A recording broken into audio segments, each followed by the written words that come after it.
All right, hey, what's up, everyone?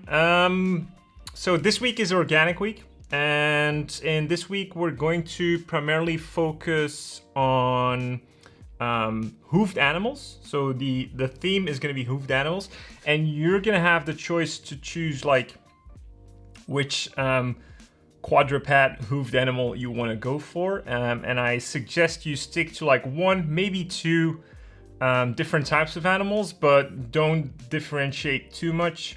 The key here, or the key this week or this cycle, is going to be to really familiarize yourself with the subject at hand and just get a better understanding of animal anatomy. Because whether we are studying horses or goats or reindeers or any other type of hoofed animal or quadruped, the anatomy is basically the same. There's just a small difference in proportions and maybe placement of muscles, but overall it's pretty similar. And so that's what we're going to be studying in depth this week, and the hardcore athletes are also going to do comparative anatomy again, as we did with the horses. So you guys are going to compare the animal anatomy that you're studying with human anatomy to just simultaneously get a better understanding of both. Okay. In terms of resources this week, I didn't really go with an educational book, although it is an educational book as well. The book that I'm recommending this week is called Mythical Beasts. Let me just get that in focus. Right, so Mythical Beasts by 3 Day Total Publishing. Great book. So when we have a look at this book, the thing that I really like about these pages, or just this book in general, is that it really shows you how they go from studying the real life animal and then using that to inform their mythical beast designs, right? And basically that's what we're going to try and do in Organic Week this week as well. We're going to try and make a mythical creature, but you don't have to, right? Especially like the recreational section, you guys can just focus on creating a cool illustration of the animal at hand, or you could, try and make a mythical beast as well. But the cool thing about this book, and this is not limited to hoofed animals, right? This is basically all animals, sea creatures, insects, whatever. But they always show you like these field notes, they call it, with how they study real life animals, and then what they use, the texturing and the anatomy, and how they use that information to combine and get like a design sheet going on, or design exploration, and then end up with the resulting animal. So a really fantastic resource. I really like it. And there's also a lot of hoofed animals in here that they use to come up with mythical designs.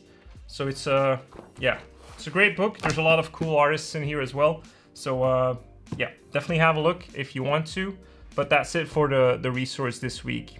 Again, I hope you enjoy this week, and let's just continue on to the assignments. All right, so for the assignments, I don't have it scripted out as I usually have. I think I'd rather just go over them bit by bit and show you, or tell you rather, what I expect you to do this week. And then normally in this week's classroom, we'll go over it in a little more depth. So definitely check that out. So what I want you to do for day one is start off with part 1 and part 2 of the second warm-up cycle that you'll find on the website. This is just to warm up your hand and just get into the flow of drawing organic forms. What I then want you to do is you're going to draw all the basic forms. So that's a sphere, a cylinder, and a box. You don't have to draw the cone, because basically that is a manipulated cylinder. And what you're going to do with these 3 primitive shapes is you're going to either bend them, pinch them, or squish them, okay? So you're going to do at least 10 manipulations per simple object, and you're going to do that, for each of the manipulations. So for the bend, you're going to do 10, for the pinch, you're going to do 10, and for the squish, you're going to do 10 as well. And you're going to do that for each primitive shape. The thought process behind this for me is that you'll learn to manipulate simple objects, which will usually result in more organic shapes. And that will retroactively help you when you're trying to understand a more organic and complex subject to kind of reverse engineer the complex shape and consider it as like a manipulated simple shape. For instance, and we'll do this in the exercises this week, is that if you look at the neck of a giraffe, for instance, you're not only seeing a cylinder, but you're seeing a bent cylinder that maybe has been pinched on the top and maybe squished somewhere else, right? And these manipulations will definitely help you problem solve a lot of complex organic shapes, okay? So that's what I want you to do for day one as well. And then lastly on day one is you're going to pick 3 reference photos from your subject at hand. So if you're doing 2 subjects, like for instance a goat and horses, then you'll need to pick 6 photos, right? So but you're gonna pick 3 photos per subject, and you're going to first break down the reference into its most rudimentary shapes.